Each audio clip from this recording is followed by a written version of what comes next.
Thank you everyone for joining today's event, Teaching the Change, Inclusive Evidence-Based Learning for the SDGs. My name is Estella. I am originally from Brazil and I'm based here in the UK. And I work at Sulitest as account manager. And working with educators from around the world, I see education is at a crossroads, at a time where it is so vital that we improve our understanding of each other, our understanding of the world around us, of the soil that feeds us, the systems that support us, but at the same time often corrode our planet. We see education system being weakened by political discourse, lack of adequate investment, redundancies, lack of support for faculty. And yet we're all here. And every day I have the pleasure to speak with educators who believe, and they're very right, that their work and your work can change the world. So how can we change how and what we teach so we can teach the change, so we can teach the change makers? This is what we'll explore today. Today's conversation is grounded in the complex reality of our time, from the rise of generative AI, rapidly evolving information, the often contested space of inclusion and sustainability. And together we'll explore bold, measurable, and transformative educational approaches that hopefully will leave you with some thought-provoking questions, some inspiration, and some practical next steps as well. So our agenda is as follows. We'll start today's event with a presentation by Aurélia Descamps from the Sulitest team on trends on sustainability knowledge.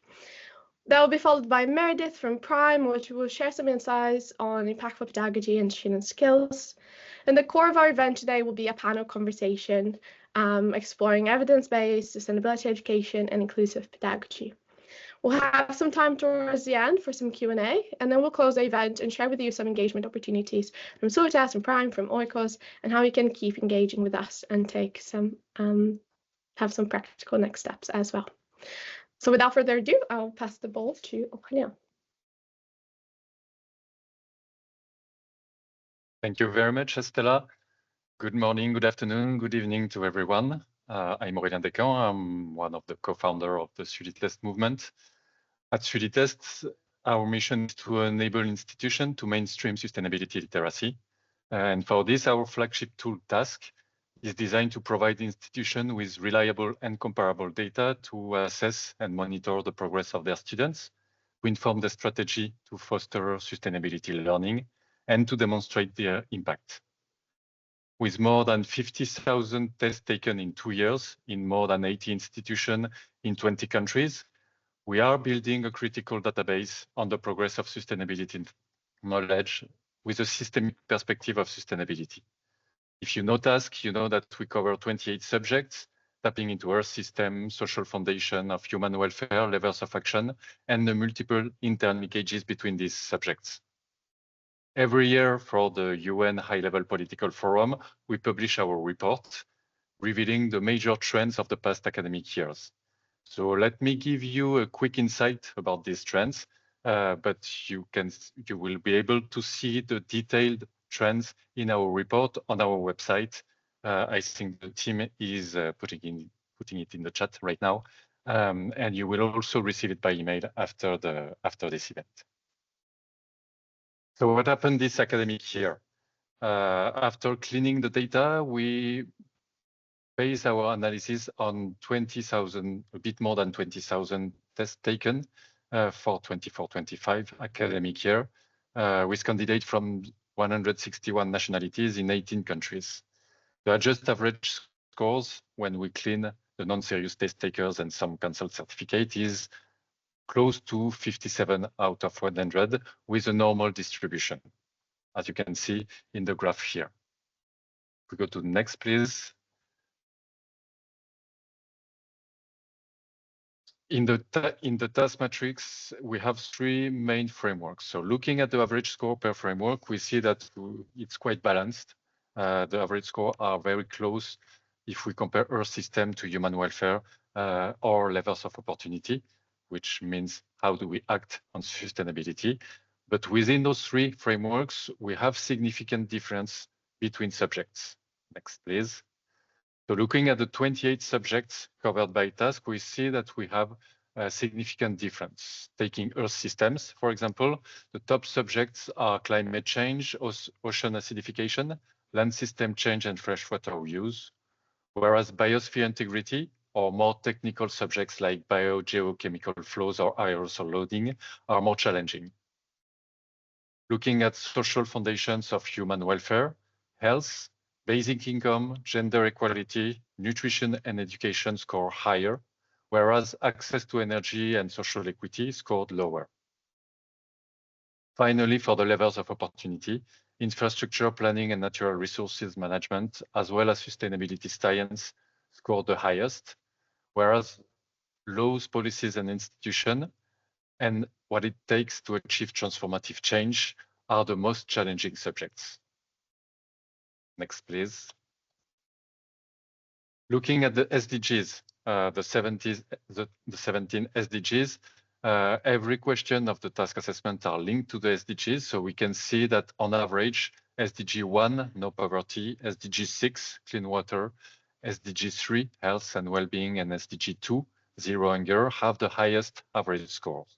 Whereas SDG 16, peace, justice, and strong institution, SDG 7, access to energy, and SDG 9, industry, innovation, in infrastructure, scored lower. Again, the trends that I'm showing here are based on the sample of this past academic year. Next, please. Now, it's also interesting to dig into the major of studies. The trends show that environmental and sustainability studies candidates generally demonstrate higher scores. They are closely followed by engineering and mathematics, then social science, health and medicine, in comparison to business studies, which have a more left-skewed curve. However, it's interesting to notice that the sample of the business schools is the largest. So it suggests that business schools demonstrate a massive deployment across program rather than specific audiences, which could also explain these differences in scores. They also show a less peaked distribution, suggesting higher disparity in ability levels.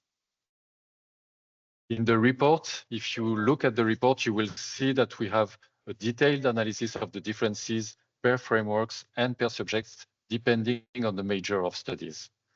For example, we highlight in the report that candidates from environmental and sustainability study score the highest in Earth system and levels of opportunity, while candidates from social science and business studies score highest for human welfare.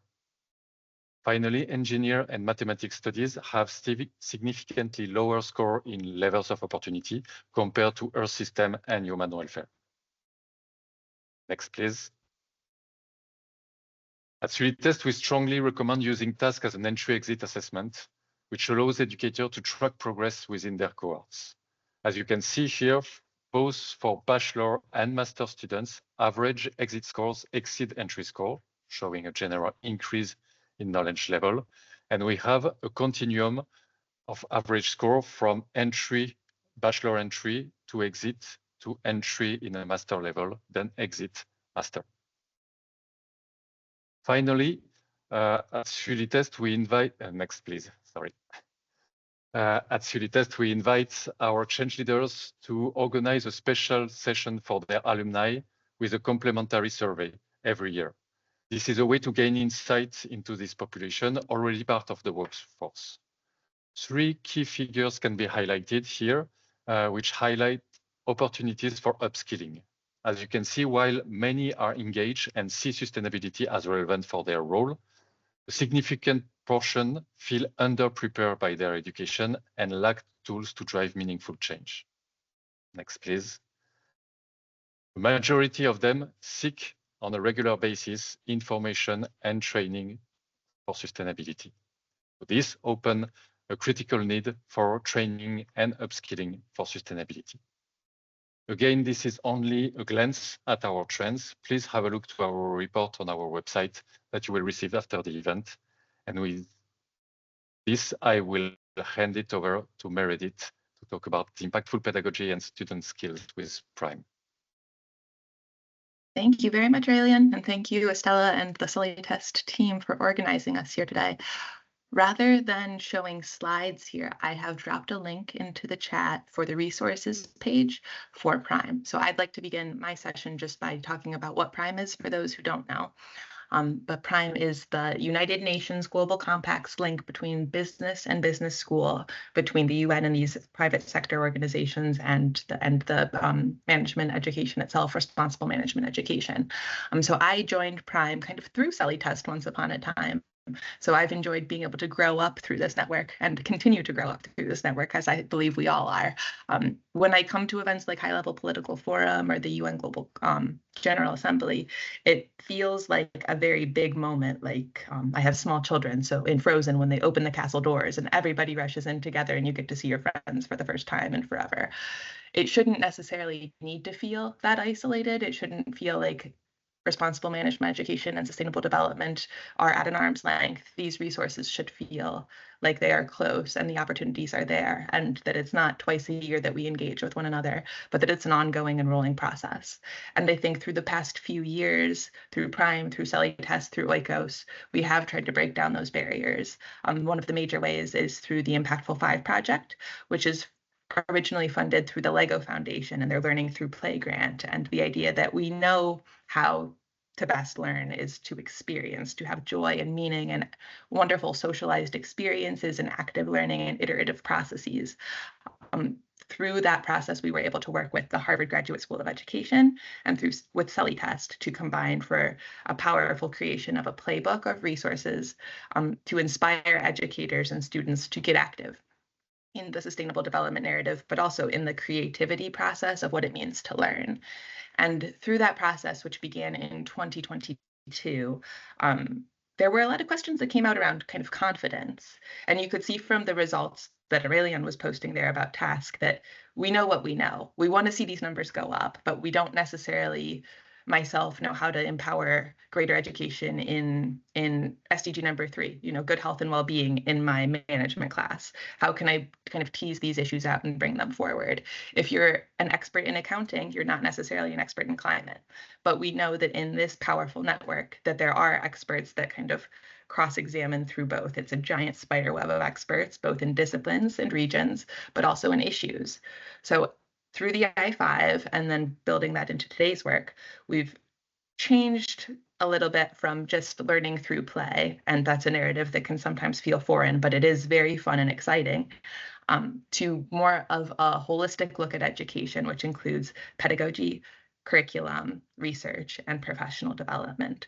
So if you explore that page on the website, which is unprime.org/advancing-education, it talks about the what, the how we get there to learn what is important. So hopefully it's the inputs that can help to facilitate more meaningful outputs that would be then seen in task and how we interact with one another there.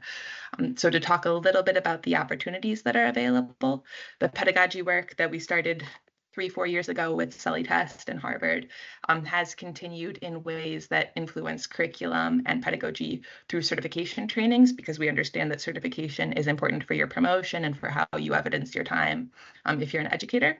We also have a LEAP cohort program for students, young leaders, early career researchers with Oikos that is very inspiring. It's the idea that you don't need to be an administrator of a university to make a difference. You can be any single person that is able to develop a community of practice and stand for your values, and to really bolster that self-worth in the process.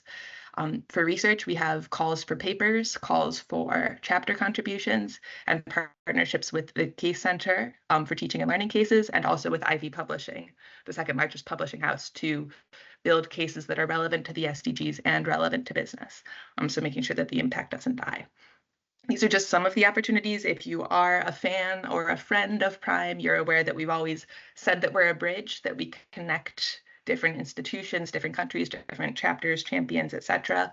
But we're working to be a lot more than a bridge, to have roots and to make sure that there is depth and dimension here.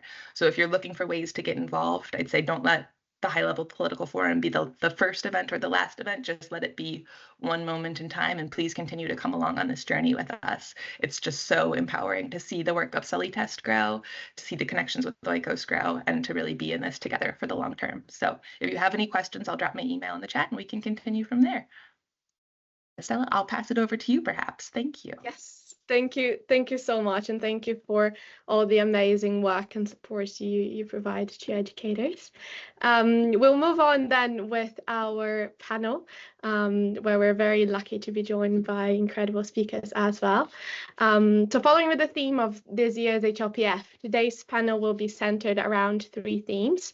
So how can we ensure that sustainability education is scientifically grounded and faculty are supported for this evidence-based practice? How students can engage with the subject in a critical and yet safe and empathetic way, and how institutions can promote inclusive pedagogy, elevating diverse voices and promoting collaboration. So those will be the 3 pillars of our conversation. And I'm honored to be joined today by 3 of our change leaders. Change leaders are those institutions who are using task across the board, across their different programs, and mainstreaming sustainability literacy. So Maria Castillo is Strategic Projects Development Director at IESEG, French Business School. Jessie Shao is Director of the Office of Institutional Data and Research at the Education University in Hong Kong. Valerie Fernandez is Associate Dean for Faculty and Academic Development at Exilia, also a French business school. And Patricia, I'm also very lucky, happy to be joined by Patricia, who's the co-president at Oikos International, which is a student-driven organization that is raising awareness of sustainability and transforming management education on campuses across the world from students by students. To kick off first, our conversation, exploring evidence-based sustainability education, I want to start by asking Maria a question. So Maria, how do you ensure that curricula remain grounded in science, especially when dealing with sustainability, which can be politically sensitive, and topics like climate justice and corporate responsibility?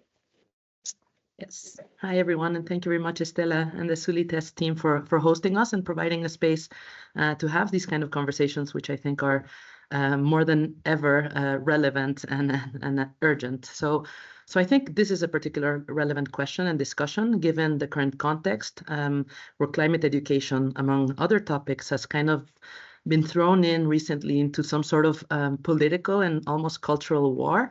And we have seen examples of schools and universities in certain regions of the world where the government or governance institutions have intervened to cancel or to shape the content to serve a particular ideology. So I think it's really critical that higher education institutions hold their ground in this context. It is not the time to take a step back. It is time to accelerate. And we need to ensure that, of course, curricula is around sustainability. It's almost like bulletproof in the sense that we are ensuring it is 100% anchored in science, relying on the most recent information from the most reputable and relevant reports and data from institutions like the IPCC, UN institutions like UNEP, the OECD. So staying evidence-based, factual, and then ensuring all of our faculty and our students have access to this information. But then there's the question also of how we ensure that our students are understanding the science. We can put the science into our curricula, but what happens when our students don't necessarily understand it and they don't necessarily understand the implications of what we're teaching them? So I think we really need to look at the science not just as a standalone thing that we throw into our curricula, but really making sure that our students are learning about the implications, the impacts within our ecosystem, with the socioeconomic world, with business and policy. I come from a business school, so what are the impacts of science in business decisions? So it has to be tangible. I think it has to be concrete for students to be able to kind of really absorb what we're trying to teach them. And I think we need to use very practical and concrete examples. So like if I tell my students that a company like Under Armour told the US government, I think 2 or 3 years ago, that the cost of its property insurance increased by 26% because of a rise in climate-related natural disasters. And we look at that specific case, we dissect it, and then we link the science to a business and a financial consequence, then I think the learning is much more powerful. So pushing on critical thinking, understanding trade-offs, understanding long-term impacts, and then helping our students use science to analyze topics, to distinguish between facts and judgments, to be able to read the news and separate facts from fake news or from opinions, and be able to have informed opinions and informed discussions. And all of this has to be integrated into our classrooms through concrete and tangible exercises and discussions like the one I mentioned before. But it can be very simple things like, okay, let's look at the carbon footprint of our own institution. How could our school set objectives that are aligned with the Paris Agreement? So that's an exercise or a discussion that makes things very tangible for a student because we're talking about their own institution, something that's familiar to them. And then we can also use tools like En-ROADS, which I love, the climate interactives, to understand the link between science and policy decision-making. So really, I think we need to make sure that these things are very concrete for our students. And then, of course, integrating assessments like task, where we can measure the progress in terms of the knowledge that our students are acquiring. But this brings a challenge, which I think we'll speak about a bit later or just after this, which is how do we make sure that all of our faculty is also capable of including this scientific knowledge and integrate it into the different disciplines and making sure that we can make this as easy to grasp and understandable for our students. So higher education, I think we need to hold our ground. It's now or never. I think we're at the very, like at the crossroads, at a key moment, I think, in our history. We need to accelerate. So we need to make sure we're also putting the resources, to ensure that everyone in the institution is equipped with this the science-based understanding, that all of our faculty and students are capable of really understanding science and its implications. Amazing. Yeah, I think you hit really good point there of understanding that students see the relevance of that science to their studies and the work that you do. And indeed, faculty needs to be supported to facilitate that as well. So question to Valerie now as well. In a space like sustainability that is so transdisciplinary, how can we support faculty to promote this evidence and science-based education? How can we ensure that they are comfortable in facilitating the science-based discussions? Thank you very much, Estella. And first of all, I'm very grateful to the Sulitest team for the invitation to speak. This is always a great pleasure. Well, this question is really important as if you don't have the involvement and the adhesion of the faculty, you can do nothing. Okay, and it's really important that faculty feel involved and feel embedded in this global educational project. At Excelia Business School, we've got a specificity that really linked to the creation of the school in 1988. That is to say that CSR is really part of the DNA of our school. So that means that since now a lot of years, our faculty was really involved into CSR research and into teaching CSR. Not all the faculty, but it was yet part of our culture. So of course we trained faculty since few years now. It's been now, let's say, 5 years that each year we are proposing our faculty to follow trainings on decarbonation, on the sustainability mindset with Isabelle Rimanocci, which is supported by PRME also. And we are also working with specific NGOs in this field. And of course, we can also have internal training with faculty. So it's really important. We also ask for faculty to be really involved into the curricula changes. And following what Maria said just before, it's not only by adding some courses, you are just checking boxes, that everything will be okay. Of course, you need to have a global overview and you need to have the global educational approach. So with faculty, and thanks to Sulitest, as we are early change leaders, once we decided to deploy task, once we've decided that every student has to take task and that it was part of the diploma, well, everything has to be done. How do we train students on that?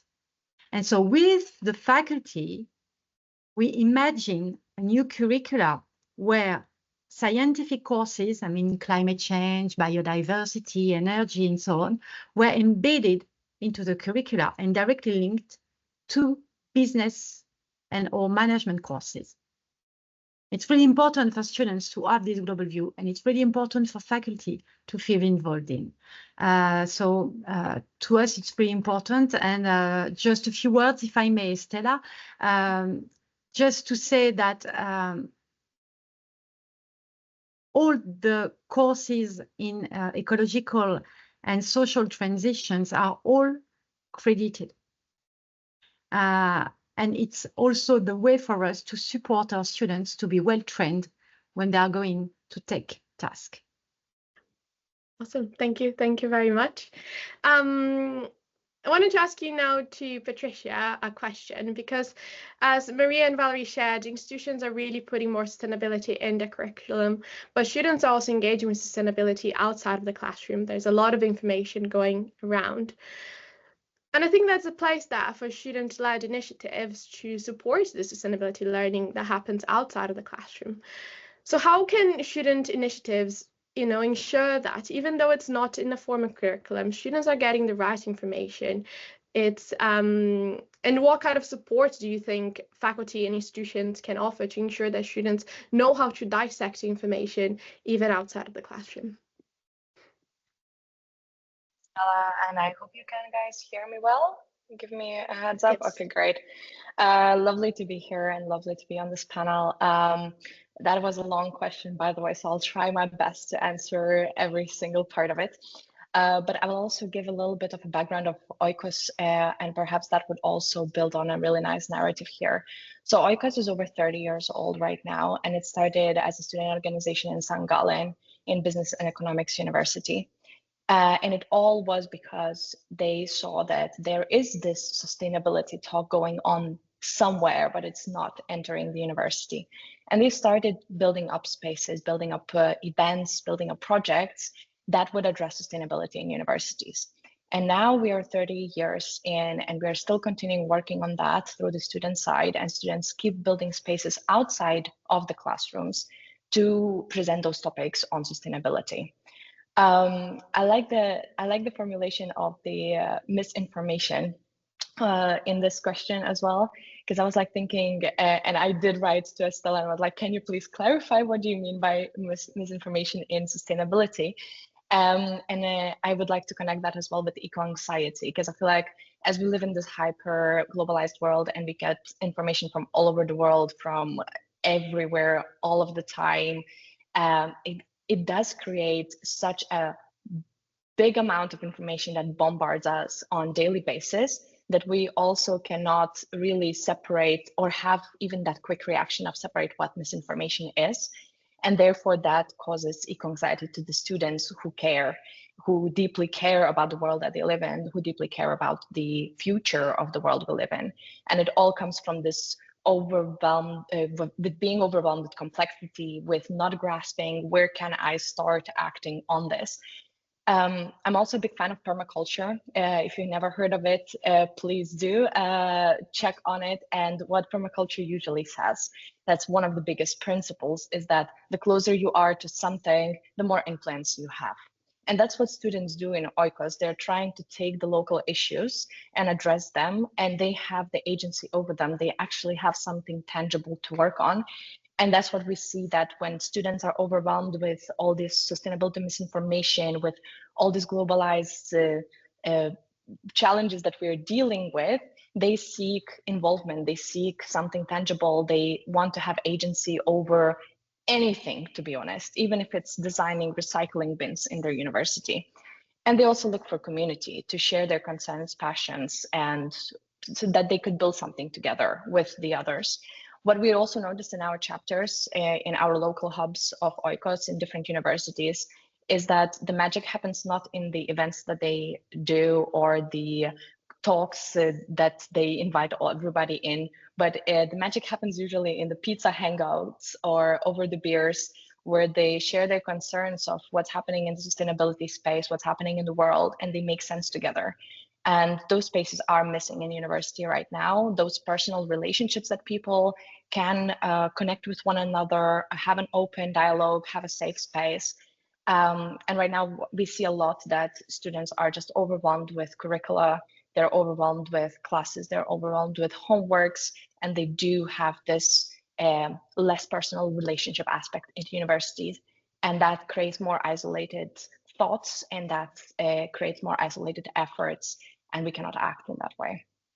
Yeah, amazing. And we'll come back to that point of how can we create those spaces for collaboration and discussion. But Jessie, these initiatives we talked about curriculum change, we talked about creating spaces, we're talking about change. And when it comes to promoting that, we do face, institutional inertia or resistance. Can you share a little bit about your experience of how do you navigate this institutional inertia and resistance? Yes, thank you, Estella. So first of all, I'd like to thank Sulitest to invite me to join this panel.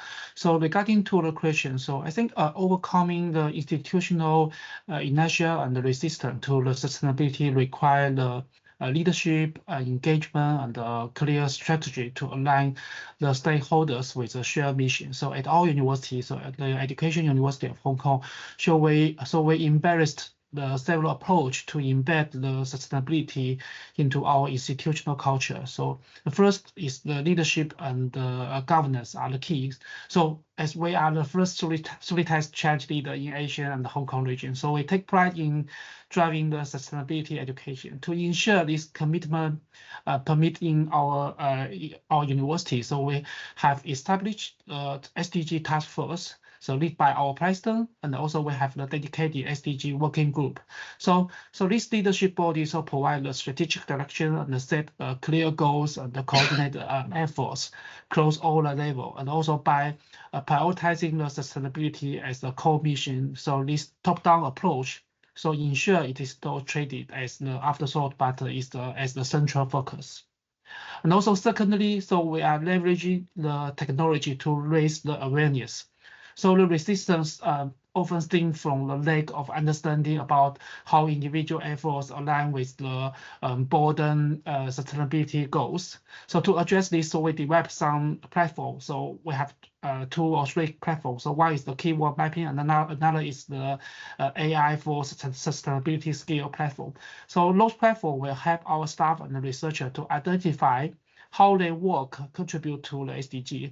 So by making this contribution visible, and the platforms will foster a sense of pride and ownership, so motivating our stakeholders to engage more actively. And the last one is the building awareness and the capacity require the ongoing engagement. So my office and the other university central office, we will organize the SDG related workshop for our staff and students, equipping them with the tools to integrate the sustainability into their work and the studies. So I also participate in the different faculty retreat to share the best practice from other universities, demonstrating how SDG implementations can positively impact to our university. So during those sessions, I will also introduce the tools like Sulitest to deepen the faculty engagement with the sustainability initiative. Yes, so I think that's all for my sharings. Yes, thank you. Yes. Thank you very much. And I think you hit on a very important point that is helping people to realize the positive impacts that they have as well, and the work that they are already doing in reducing a little bit that distance to sustainability, as Patricia was also saying, letting them act now in their current sphere of influence is very important. So this first part of our panel was focused more on the what, I would say, on curriculum, on content, on keywords. Now moving on more to the how, to the competencies, to talking about critical thinking and engaging with these subjects in a safe way. I want to start by asking Maria, how do you approach teaching systems and critical thinking and teaching sustainability, not just in theory, but as a practical skill, so that students can understand really the complexity of sustainability, that it's not just about their individual action, it's really about transforming systems?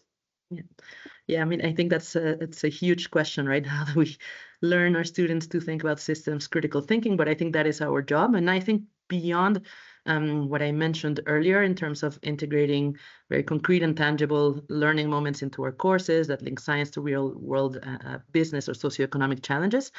I personally, and I think at our school at ESEG, this is something we do a lot, is that we really work on project-based experiential learning, where students take what they've learned in the more traditional settings, if we want to call it like that, and then apply it to solve real-life challenges that are faced by any sort of institution, whether it's an NGO, an association, a company, a city. Because I agree with what Patricia said, like the closer you are to things, I think the more you can really feel that sense of agency and have your impact. So at our school, very specifically, we've been running a mandatory project for over 8 years now, where all of our students, which is around 1,500 per year, split into groups of around 6 students for a full semester, and they work with a company, an association, or even a city to address one of their current sustainability challenges. So the idea is really that they're working on something that's relevant for the company, the institution at this specific moment in time. So students, they need to analyze the context, they need to understand the challenge, they need to identify the stakeholders, understand as much as they can the complexities of the issue, and then they end up by providing recommendations. And it's quite interesting because when we start the project, day one, companies, cities, they come in, they present the project, and students in 30 minutes, they think they have all the answers. They've kind of oversimplified the issue, and they don't take the time to immediately kind of take a step back and think about the whole thing in a more systemic way. And I think that is the whole kind of beauty of this project, is that we guide them throughout the semester. We challenge them to take a step back and not just jump to a quick solution, quick recommendation, but really have them think about what the issues are, discuss with the company, discuss with the stakeholders, discuss with professors, they have a coach, and then apply that critical thinking, that systems thinking that will guide them to use also the knowledge they've acquired through different courses, whether it be accounting, finance, sustainability, or something else, to actually be able to come up with recommendations that are relevant, that are impactful, and that are not just kind of an oversimplification of the issue. Because sometimes they just think, oh, this is so easy and this is a quick answer to all of our problems. And then after a few months, they realize actually it's much more complex. And we really make them think about the consequences, the impact of their recommendations. Okay, if I take recommendation A, what is the possible impact? But if I take another recommendation, what is the impact of this other recommendation? So really have this kind of systemic mindset. And then they present their recommendations to the companies, the associations, the cities.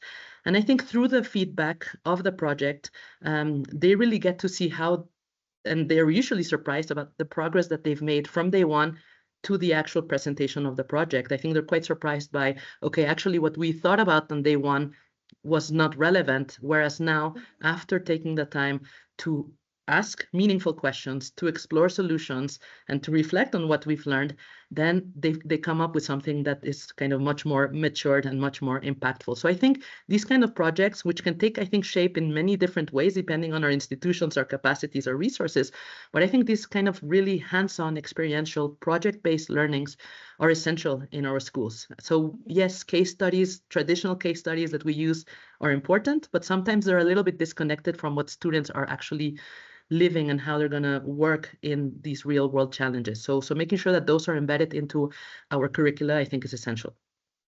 Yes, a very interesting point, and I think it reminded me of some of the prime impactful pedagogy vocabulary of designing experience that are meaningful, that are designed for iteration, that are actively engaging, and that indeed really helps developing those competencies. Valerie, as we said, this sustainability conversations in education can be polarized, they are emotional, they can, as Patricia said, they can create anger, fear, anxiety. How do you create space for students to engage with it in a constructive way? Well, this is a real issue. And I guess that for all business schools and globally all universities and higher education is how to cope with eco-anxiety, okay? I mean, giving always facts and figures that are not as good as we would like to, it's very difficult for younger generations to accept that. Plus the fact that we are willing on them to try to repair what we destroyed or the generations before. So we've got to be very careful about that. And eco-anxiety, before all, is also a feeling that paralyzed people. And so, to the opposite, we want students to be in action. In order to do that, try to build an empowering environment in order to help students to take actions, to be actions and solutions oriented, just to show them that, yes, we can do things. We can improve step by step in different organizations or companies, and in a collective way, we can implement good solutions for the planet and for the people. And for instance, in our curricula for each student in the business school, they've got to do some immersive experiences. For instance, one is a humanitarian mission. It has been launched now 15 years ago. Okay, it's called Humacité, and each student has got to take a few weeks, up to a few months, it depends of their degree, to go abroad or in France even, into an NGO and to work with people, get to work with orphans, to work with the hospital and so on, just to help people and to develop also empathy and so on. And the second immersive experience is Climacité, which is the little sister or the little brother of Humacité. It's a little bit different in terms of logistics, but the idea is the same, is to work, but on a more local way, you know, with organizations, NGO, but it can also be with public authorities and so on, just to help to do things in favor of climate. So these elements are just examples, but I guess that everyone in his or her organization can define some things like that. The idea is really to develop an empowering environment where students feel at ease to do things. So that was my answer, but maybe Estella, do you want me to stop now? Or just to Thank you. Yeah, I think for the, because we have many, I know have many different questions and long questions, I'll maybe ask now Jessie to explore the same question actually. How do you create space for students to engage with sustainability constructively? Because I think it is interesting to share with the audience different ideas and different initiatives in this point. Yes, so at our university, the Education University of Hong Kong, so we recognize that the sustainability debates often invoke the strong emotion to help the student engage constructively. So we focus on empowering them with the critical thinking, so empathy and the solution-oriented mindset. So the first, we will emphasize the structured learning and the dialogue. So we have the SDG student ambassador program. So in this program, so we will recruit around 200 students, so student leaders, so annually to lead the sustainability initiative. So the activities like the model United Nations simulations, so teach the student to debate the global issue constructively, or fostering the collaboration solution over the argument. So and also some other activity like the refugee run projects, so which will help the student to understand the refugee situation. So and also secondly, we will focus on the reflection and the growth. So we will integrate the tools like Sulitest into our SDG ambassador journey. So the student will take it twice, so before and after the project. So allow them to reflect their growth and alignment with the sustainability goals. So this process will help them to move beyond the emotional reaction to engage with the sustainability from a space of knowledge and understanding. And finally, we will empower the real world action. So our ambassador will connect with the global effort through the visits to the organization like the UNESCO, like some leading NGOs, So we are seeing the real world solutions shift the mindset from the shift the mindset. So they will realize that the positive change is possible. So and they can contribute to it. So yeah, that is our practice here. Thank you. Yeah, no, thank you very much. And I think you three touched upon the point that I think there's a quote that the cure to despair is action. And you created in different ways opportunities for students to take action, to ease anxiety, to see that they can make change, to see that it's not easy, it's not a simplistic answer, Yes. it is complex. There is you know, negative and positive externalities on things, but it is important that you're creating that space, those different spaces for agency. And I think that's something that, Patricia, you called for in the first question, which is really good and connects to this conversation. So I wanted to continue with you that besides those initiatives, what support do you think students need to engage with sustainability subjects, which we know can be scary and emotional, in a way that is safe, that is healthy, that is caring, and that is, again, leading to positive action rather than despair? Yes, thank you for the question. Yeah, I did call for agency, but I'm going to go a step back a little bit in this process. Meredith, in the opening speech, has mentioned our leadership development program that we are building together with Prime, and we are now midway in our 2025 program. And one thing about this program, it has been running for 10 years now. It has developed and taken so many different shapes and forms. And it was a place for us to experiment. We wanted to develop student leadership, and we tried different pathways towards that. And one of the pathways that we used a few years ago, and that was when I joined Oikos myself, was based on a framework called Inner Development Goals. And I would like to refer to that because it has a very interesting roadmap, what a human could undertake to actually be able to address the sustainability action, to sustainability challenges in action. And it starts with being, which is usually self-awareness, finding inner compass. Then it moves to thinking, critical thinking, perspective taking, and so on. Then we have relating. That's a very forgotten skill, having empathy, compassion, trust in others. Then we also have collaboration, and only then we have action. So we have a road that we have to go through. What I see universities focusing on a lot these days is thinking and acting. We are forgetting being, we are forgetting relating, we are forgetting collaborating. And students are extremely self-unaware. They lack ability to listen, they lack empathy, they lack trust in one another, and therefore they also lack optimism, and they see the world as a doomsday to come tomorrow. And I could go on the lack of competencies that students are actually lacking. And this is not going to be solved just by presenting them with a framework and here you go, guys, you have to develop these competencies. It needs a cultural shift, unfortunately, and that's not an easy answer.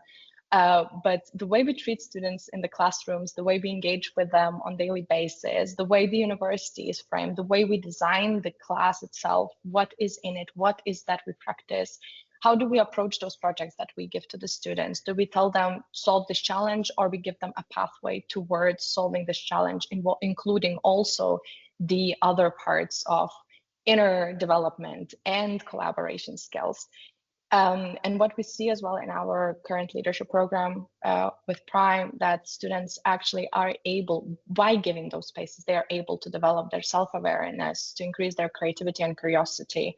They're able to trust one another better. We actually do feel like students are open to express themselves in those spaces that we create.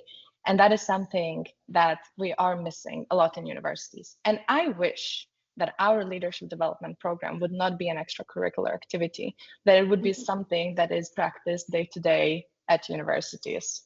And I see universities as not only houses of knowledge, but houses of transformation. And I hope that every student that steps into the university on the day one, they actually can say that, oh, I went through a transformative journey by the time they graduate. Yeah.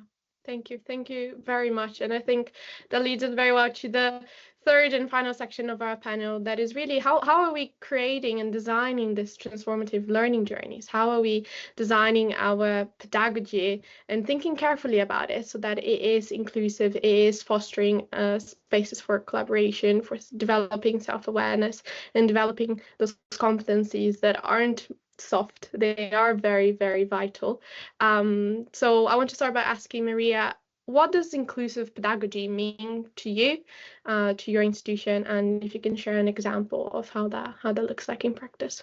Yes, sure. Thank you, Stella. And I think what Patricia just said is very, very powerful. And I think that should be the end goal of higher education institutions, university, business schools. And I think we try to go in that direction. I think there's still a long way to go, but I think that should be the end goal for all of us.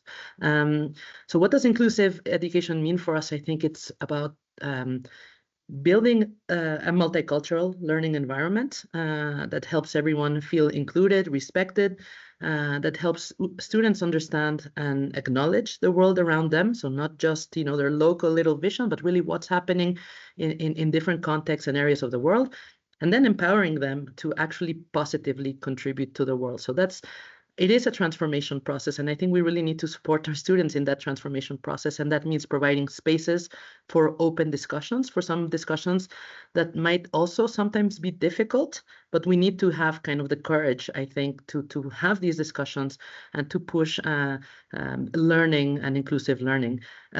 For us, I think we still have a long way to go. I won't say that we are already, perfect at inclusive pedagogy. I think we're working hard to make sure that we have these spaces, that students feel comfortable having these discussions, and that we are kind of opening their minds also to what's happening in other parts of the world so that they can be global citizens.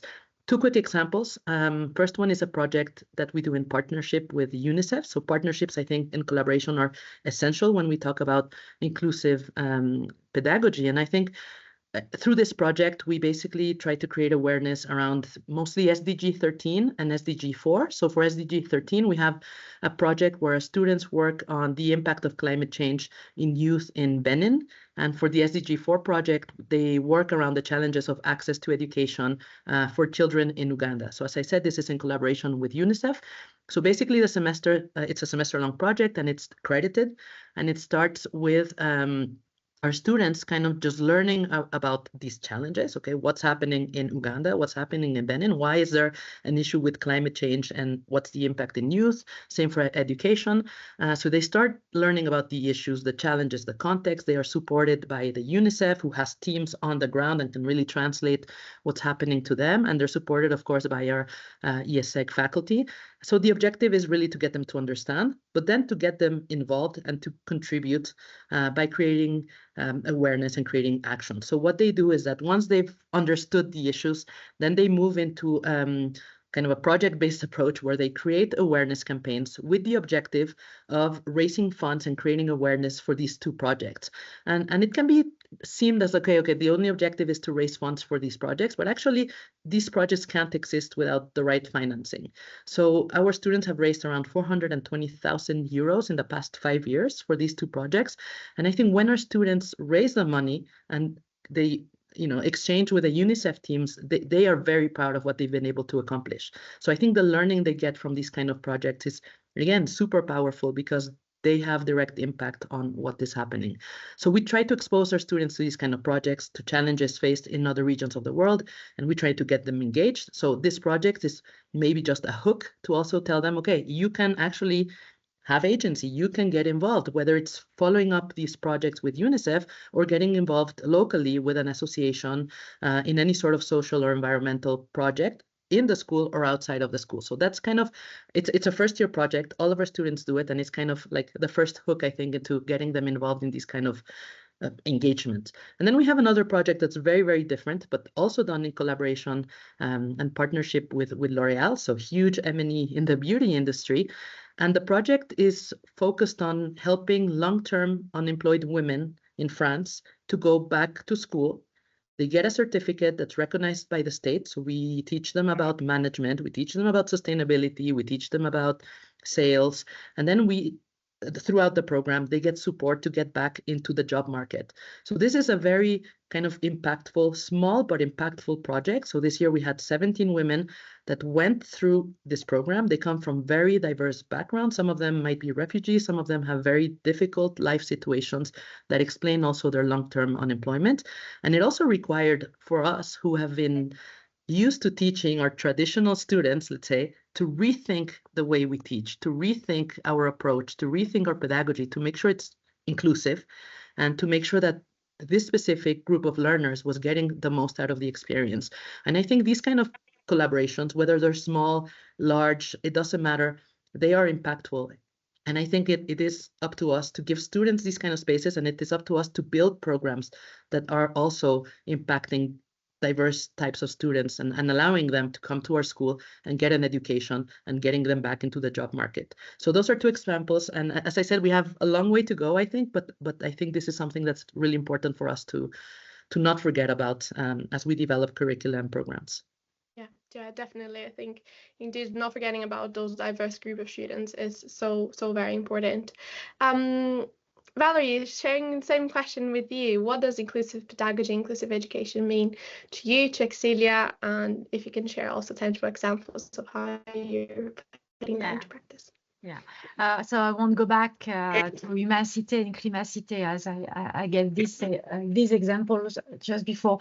For instance, last year for 15 students, so it was a small experience, but they were volunteers with faculty and administrative staff to do a 650 kilometers walk.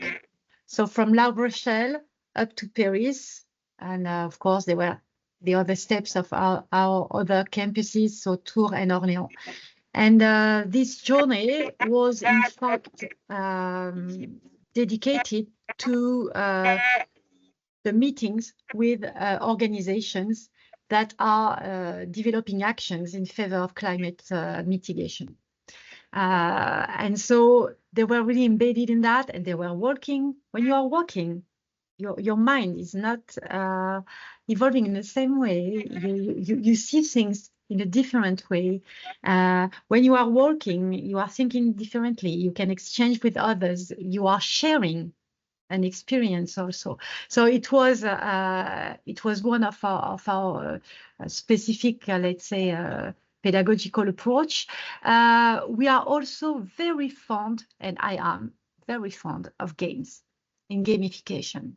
And it is also a good way to develop inclusive pedagogy also, because you are mixing people, you're trying to have fun, you are trying also to think, to try to find some solutions, and dealing with ecological and social transitions. For instance, we are deploying in the next September a game which is called Sulitest, and it has been developed by an NGO specialized on the Arctic. On the Arctic side, and the aim is to through games and rules and so on, to identify how geopolitical, economic, and climate change are all embedded. And I think it's going to be also something very inclusive and I hope impactful. Before all. We also used some virtual reality solutions, for instance, from the United Nations, which is called Ecosphere. And it's an introductory session for a global course for the third-year students in bachelor degree on CSR. And so they are exploring the islands in the Indian Ocean that, in fact, are fighting against the rise of the ocean. And it's also a very nice moment, more maybe poetic also. And last but not least, we are talking about our success stories, and it's very nice, but we'd just like to share with you something which is not a success at all. That is to say that this year, we proposed to our master students you know, several electives, and they've got to choose some of them. And one scholar, core faculty, is an economic faculty researcher and so on.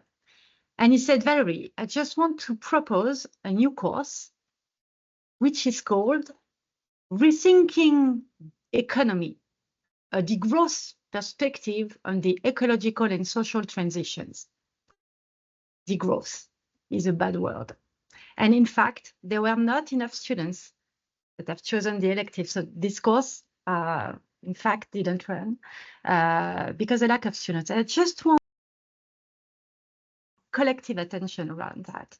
That, I mean, students,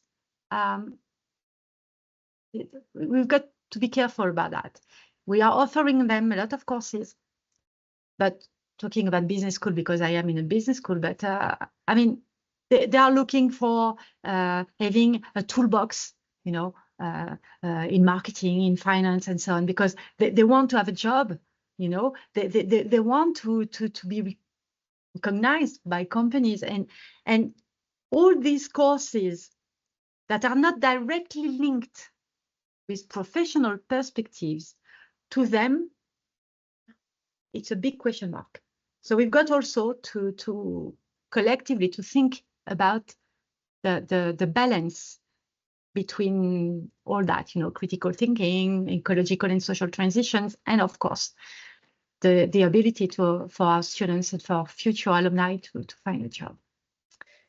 That's it. Yeah, and you touched on a very interesting point as well, which I think is a point of electives, and that I think sustainability and these different courses oftentimes find themselves being electives, and not all students will engage with those electives, or oftentimes is also extracurricular, and not all students have the privilege to engage with extracurricular activities because they might have, you know, internships, jobs, ways to fund their education that they are engaged. So that I think is also an important consideration and reflective, and thank you for bringing that to the conversation, because when we're talking about inclusive education, inclusive sustainability education, is also thinking about that, of how students that might have other different kinds of responsibilities can engage with that, not necessarily as in their extra time. So talking about time, I will try to wrap up this panel. But Jessie, if you could share your experience as well, how do you create learning environments that are elevating diverse voices, that are cultivating self-awareness, empathy, and, you know, developing these different competencies as well? Yeah, sure. So at my university, the Education University of Hong Kong, so actually we are deeply committed to creating the learning environment that elevate the diverse voices while cultivating the self-awareness, empathy, and the collaboration. So, and first we will ensure our curriculum and teaching methods are inclusive and incorporating diverse perspective and addressing the different learning style. And the second, we will foster a respectful classroom climate by encouraging the open dialogue, so addressing the bias and building a sense of belonging. And also we will offer the opportunity for the students to develop empathy, collaboration through a group project, peer mentoring, and experimental learning. So let me briefly show the two examples. So the one example is our global empowerment project in Indonesia. So this project is conducted by our student in the Department of Linguistics and Language. So last year, our student worked with over 2,000 students in the under-resourced area in Indonesia. So creating the digital storybooks, that showcase the local culture and reflect the student identity. So by listening to and learning from the community, so our students adapted lesson to meet the real needs and developing the empathy and learn global perspective. So another initiative is our SDG Living Laboratory in Tai Po. So Tai Po is one region in Hong Kong where is our university located in this region. So our student is cooperated with the elderly resident in Tai Po through the activity like the art jamming and the horticulture therapy, etc. So those activities. So this interactions will help the student to changing the assumptions about the agents. So while working with the NGO to address the real issues like the mental health for the elderly people, etc.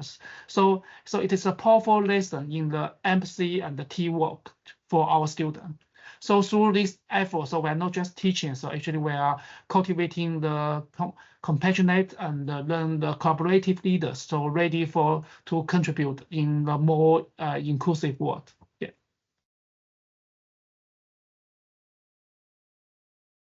Thank you, and I really appreciate those two initiatives of one considering language inclusiveness as well in organizations, and also considering engaging people of different ages and that age inclusiveness as well. So thank you, to the three of you for sharing those insights. And to wrap us up, Patricia, we know that students need a seat on the table. They need to have their voices heard. They need to be part of co-constructing those learning environments as well. So I wanted to ask you, what are the most common barriers that students face when trying to engage meaningfully in the sustainability education efforts or sustainability efforts in general? And how can institutions better support inclusive student leadership?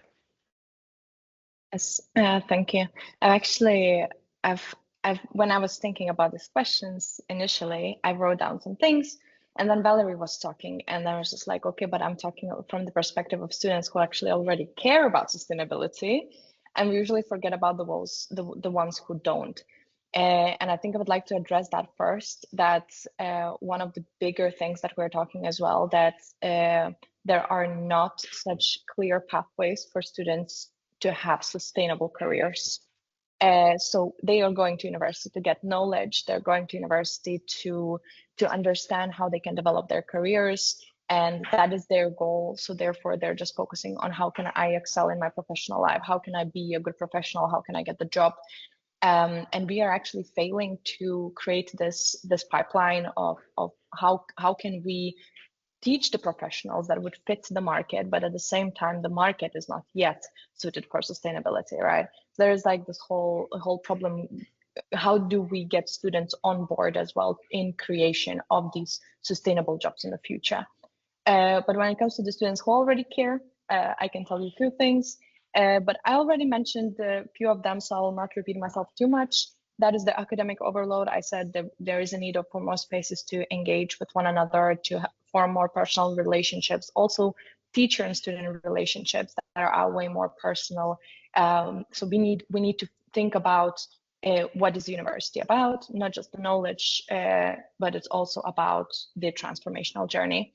But what we also hear a lot from chapters is lack of faculty support, and that's why we see a lot of student initiatives being outside of the classroom, being outside of university activities. It is sort of just like a side hustle that they have on the side, almost like basement level activities that students engage in.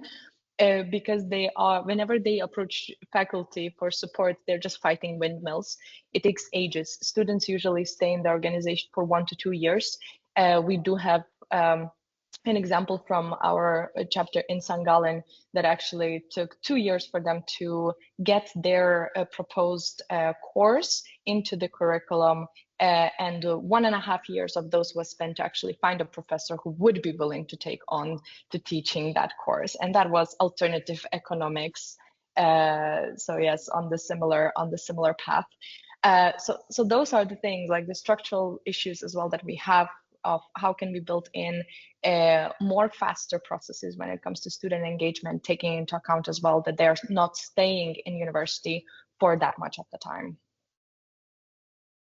Yeah, thank you very much. And I think all panelists shared really practical insights that I hope those in the audience can take at least one idea to put forward. And as some of you already shared the invitation, this is just a step in the journey, and it's there's a lot more action to take. So don't wait, change something now. build, you know, a 1 week, 1 month, 1 year plan, and progressively we can really transform how and what we teach to ensure that we are having transformative learning taking place in our institutions. I'll bring back to the main screen Aurelia and Meredith for us to just take the one question from the audience. We don't have a lot of time, so I'll start with a question from Rami, and then I'll open to the speakers, to whoever wants to contribute to it. So Rami El Hadi, apologies if I'm mispronouncing your name, asked, what is the recommended method to assess the effectiveness of embedding sustainability into our curriculum, ensuring that it aligns with course learning outcomes? And also the second question is, what is the method that they could use to identify which are the best topics related to sustainability can be chosen to integrate into each of the different programs? So would anyone like to take this question?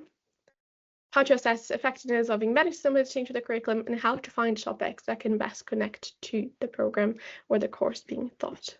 I can. Yes, I can try. I can try. What we've done at Excelia is that we've got a competency approach. So all our programs are based on, let's say, 8 to 9 competencies blocks. And we've got, for each program, one which is completely related to CSR and ecological and social transitions. And so we are then able to identify the main way to assess that our students have been able to acquire these competencies. We also, through the CSB, which is a specific accreditation for business schools, we also have a specific competency goal dedicated to that. So in fact, it's up to each institution to develop its own grid. My recommendation is to do it simplest as possible. The more it is complicated, the more you will have trouble with assessing. Yeah, very good. If I can add something super quickly, Stella. Yeah. So I think we take a similar, competence-based approach using Green Comp, using the French framework, and then of course applying tasks to try to measure that knowledge and learning at the end of their studies mostly. And then what we did this year to try to identify and help faculty identify what are the topics that are the most relevant to be included in their different disciplines is that we really kind of exposed them and trained them and had talks and conferences about what's going on today in companies, what are the challenges that companies are facing, what's happening in our economic and geopolitical environment, and then kind of map what were the gaps between our existing curriculum and the realities of our world today. And actually, there's a lot of gaps in our curriculum compared to what we are teaching. So we did that kind of gap analysis, and then we are in the process of changing some of that curriculum so that our faculty can, on their own, make sure that they are aligned, that it's updated, that it's relevant. So I think that exercise, because the world is changing so fast, the sustainability landscape is changing so fast. If our courses are not updated, and that's something our students tell us very often, then we're irrelevant in our field. So I think making sure we are constantly doing that analysis is crucial. Yeah, no, thanks for that. It's indeed so important to do that gap analysis. I think Jessie as well had shared during the panel, having tools to do that, having tools to help review the curriculum and identify gaps and how sustainability can be integrated. So I don't know if Jessie, if you want to add a few words there. Yes, so actually our so we have the center called the IT Technology Assistant in Teaching Learning. So we have this kind of center, and then they are using the large language model to collect the SDG sustainability related knowledge, and then when the teacher upload the course curriculum to the course outline to the AI platform, so they will suggest which kind of activity you should add it into your course to align with the different SDGs. So they are using the large language model to do this kind of analysis, to provide a suggestion to the teachers. Thank you, thank you. And I think also Meredith has shared that Prime has some resources, and Sulitest, of course, especially when it comes to assessment of sustainability knowledge, that is really helping to assess the effectiveness of our students gaining more knowledge in this space. And alongside tests, we also have other resources. For instance, we have something called navigational charts, where we're breaking down subjects like climate change into topics and subtopics. And we invite educators to look at that as a source of inspiration as well. Educators in one particular module are not expected to cover all those topics about climate change, but I'm sure that once they see that, and that's actually the feedback that we got from navigational charts and the institutions that are sharing that with their educators, starts having some conversations of, oh yes, I can touch upon that in my topic. I can make the bridge between that. So it's not necessarily about trying to cover it all in one particular module, but ensuring that you have those entry points to those different topics.